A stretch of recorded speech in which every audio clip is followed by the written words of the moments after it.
Marion Agoston. Dimanche dernier, tous les Suisses se sont rendus aux urnes pour voter. Enfin non, pas tous les Suisses se sont rendus aux urnes, hein. Bien sûr, seulement les plus schlag d'entre nous, ceux qui ont oublié de voter par correspondance. C'est ça, c'est un peu notre petite walk of shame à nous les Suisses. Dimanche matin, 10h30 du mat, dans les rues désertiques, entre un pigeon et un retraité. Tu marches au ralenti, lunettes de soleil pour cacher la gueule de bois, puis ta petite enveloppe dans les mains.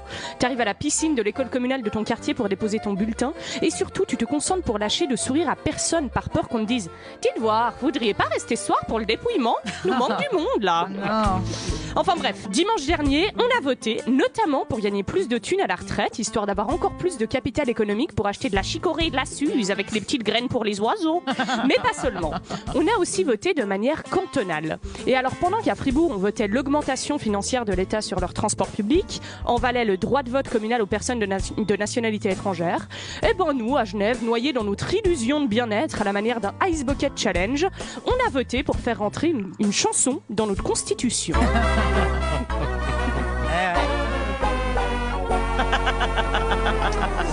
Ouais, une chanson, voilà. Tout va bien dans le canton de la chimère, à croire qu'on veut rien faire comme tout le monde, hein. Tout pour se faire remarquer, Genève. Ça nous suffisait pas d'avoir comme merveille architecturale de l'eau qui vole et comme patrimoine culturel une guerre où, il est très important de le rappeler, on s'est battu en pyjama.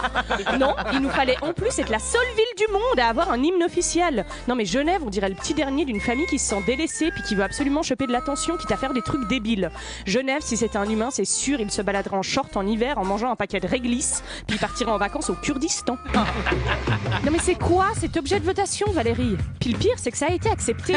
Le Sekeleno est maintenant l'hymne officiel du canton de Genève. Non mais pardon, mais la Constitution de Genève, c'est pas une affaire sérieuse pour nous faire voter un truc pareil. C'est juste une sorte de fourre-tout de toutes les lubies passagères des Genevois. Ils ont dû ranger l'hymne du Sekeleno entre un décret sur les horaires ouverture exceptionnelles de la Migros en période de fête, puis des photos de la coupe de Noël. Ça va pas du tout. Alors ouais, vous avez entendu, la chanson s'appelle le Sekeleno, et outre le fait que c'est une chanson qu'on apprend en phonétique à l'école quand on est kids, puis que la première fois que j'ai vu comment ça s'écrivait, c'était pour cette votation. C'est aussi une chanson écrite il y a plus de 400 ans dans un vieux français qui est complètement incompréhensible. En gros, pas fatigué d'avoir déjà pour hymne national une chanson en 4 langues dont personne connaît plus de 2 phrases, on a choisi en hymne cantonal une chanson dans une langue qui n'existe même plus. Voilà. Non mais là, la Suisse, à force de mettre en marqueur d'identité des trucs incompréhensibles, je crois que les gens vont commencer à remarquer qu'on sait pas nous-mêmes très bien quelle est notre identité. Oups.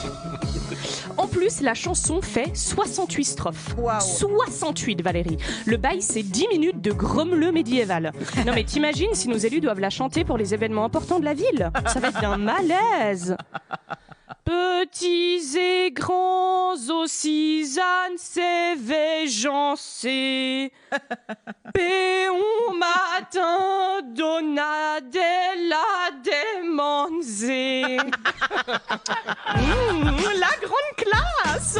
En plus, je me suis un peu renseignée. Sur les 68 strophes de la chanson, il y en a 30, près de la moitié, qui sont consacrées à détailler l'exécution de soldats savoyards. Ah ouais, bon bah voilà, maintenant je comprends mieux. Tell me you from Geneva without telling me. Notre hymne officiel est un pamphlet anti-frontalier.